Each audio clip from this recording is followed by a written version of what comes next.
Assalamualaikum warahmatullahi wabarakatuh. Kisah Nabi Isa hidupkan kembali putra Nabi Nuh alaihi salam. Setiap nabi pasti membawa mukjizat sebagai bukti kenabiannya. Tak terkecuali Nabi Isa alaihi salam yang terkenal dengan salah satu mukjizatnya bisa menghidupkan orang yang sudah mati.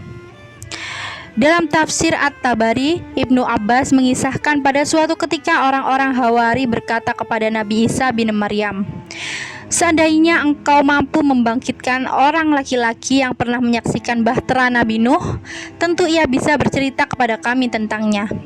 Kemudian Nabi Isa pun pergi bersama mereka hingga sampailah di sebuah gundukan tanah.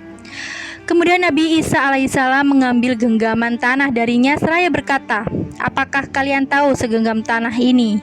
Mereka pun menjawab, "Allah dan Rasulnya lebih mengetahui." Nabi menerangkan ini adalah Ka'ab bin Nuh. Sang Nabi alaihissalam lantas memukul gundukan tanah tadi dengan tongkatnya sambil berkata, "Bangunlah atas izin Allah." Tiba-tiba Ham bin Nuh bangkit sambil menggoyang-goyangkan tanah yang ada di kepalanya sedang beruban. Kemudian Nabi Isa bertanya kepadanya, "Apakah seperti ini keadaanmu saat meninggal?" Lalu ia pun menjawab, "Tidak. Saat meninggal dunia justru aku masih muda. Namun aku mengira sekarang ini kiamat karenanya aku sudah beruban."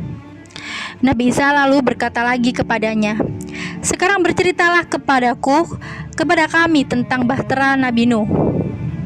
Ham pun kemudian bercerita, panjangnya bahtera Nuh 1200 hasta dan lebarnya 600 hasta. Ia berdiri dari 3 lantai. Lantai pertama berisi hewan peliharaan dan hewan liar, lantai kedua manusia, dan lantai ketiga burung. Tatkala kotoran hewan peliharaan sudah mulai banyak, Allah kemudian mengilhami Nuh untuk menggelitik ekor gajah. Setelah ia menggelitiknya, tiba-tiba keluar darinya seekor babi jantan dan babi betina. Sepasang babi itu kemudian menyapu bersih kotoran-kotoran tersebut. Tak lama kemudian masalah lain datang. Beberapa ekor tikus muncul menggerogoti tali-tali kapal. Lalu Allah akhirnya kembali mengilhami Nuh untuk memukul bagian di antara 2 mata singa. Tiba-tiba keluar dari lubang hidungnya seekor kucing jantan dan kucing betina. Kedua kucing itulah yang memangsa tikus-tikus tersebut. Isa alaihissalam juga bertanya kepada Ham, bagaimana Nuh mengetahui negeri-negeri yang sudah tenggelam? Ham bin Nuh menjawab, beliau mengutus burung gagak untuk memberi kabar kepada darinya. Sayangnya dalam menjalankan tugas, gagak mendapati bangkai sehingga asyik memakannya. Nabi Nuh alaihissalam berdoa agar gagak dihantui ketakutan. Akibat rasa takutnya itu, gagak tidak senang memiliki sarang. Untuk menjalankan tugas yang sama, Nabi Nuh alaihissalam kini mengutus burung merpati.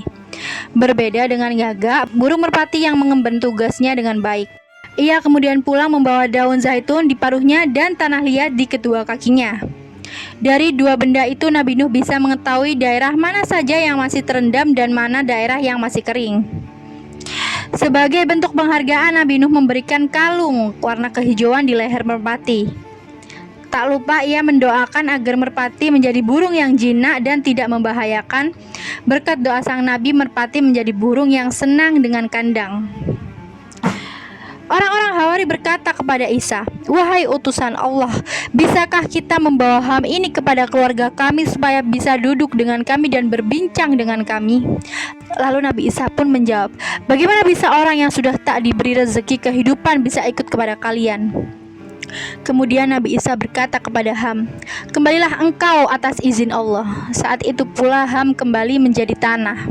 Dari kisah di atas dapat kita petik beberapa pelajaran. Yang pertama yaitu Allah Maha Kuasa atas segala sesuatu, termasuk menghidupkan orang yang sudah mati di tangan Nabi Isa alaihissalam dari hadapan murid-muridnya. Yang kedua adalah kebangkitan orang yang sudah meninggal di tangan Nabi Isa alaihissalam adalah gambaran nyata kebangkitan pada hari kiamat. Yang ketiga adalah betapa besarnya bahtera Nabi Nuh, memiliki 3 tingkat untuk menampung hewan peliharaan, manusia, dan burung. Panjangnya 1200 hasta dan lebarnya 600 hasta.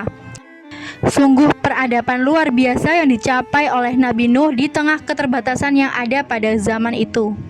Yang keempat adalah akibat sikap tidak amanah burung gagak didoakan Nabi Nuh alaihissalam selalu merasa ketakutan. Buah dari ketakutannya sampai-sampai ia tidak mau memiliki sarang.